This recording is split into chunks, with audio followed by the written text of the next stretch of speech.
Engineer Alfred Ahumza nagera nk'umwaka w'Obwegyese ente bamazire kuhinguza abahinji 50 abari kuza kuherwa mu program eji. We are almost concluding the procurement process of 50 farmers, but of which we can ably support around 35 farmers. So abandi, we shall carry them forward, especially at the lower local government. Abahingi abaganyirwa mu nteekateeka egi n'owabireho RDC Mbarara imekatera turi abagenyi obwato rukukoresa okufuhirira okuhinga ebinyansi by'ente hamwe n'orutookye. Purogyekiti egi kuba bashobora n'esente za government iri kusapotinga World Bank kugira ngo iwe muhingi nobasa kweteraho obucweka 25 government iri kutereho. So bakiza bakora value ejina benyenda kandi bangambira izina benshemire kuba nintaho.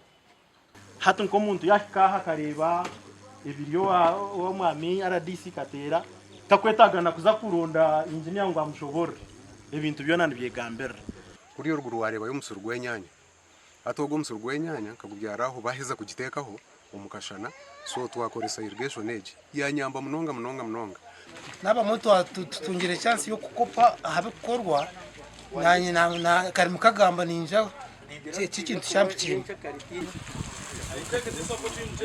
arukutongoza enteekateeka egi RDC RUKUNGIRI Stephen Mubiru asimira abantu abo kuromuranga gwa government ogw'okuhingira okushubura hamwe n'okurya bitu kutari kuhingira enda yonka.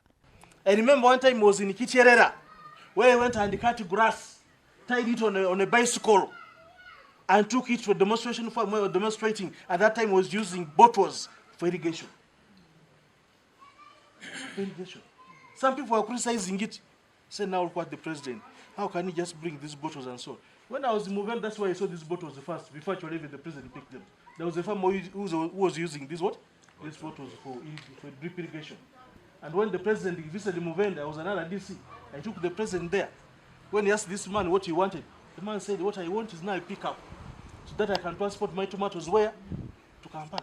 Meya wa RUKUNGIRI Municipality Charles Makuru agizire ngo nabo abantu bagezeho gukora ku rw'ombworo hacaraho abari kuba 20J bari kwiba ebihingwa byabo hamwe n'amatungo. Hata umuntu bamuha 1 million for PDM yagura embuzi 5 ibonye kiro uje wazekorera zono wazitwara mu rekodisi za town Karaka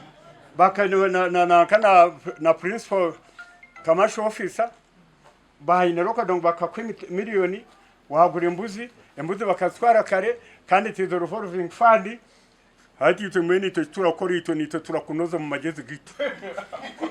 Enteekateeka egi katandikaho omwaka gw'2020 gavumenti erikuherwaho banka y'ensi yona kuyamba abahingi okugumana bahinga omwaka gwona batari kwerarikirira kyanda. Amakuru aga gashaka Abraham Muganzi.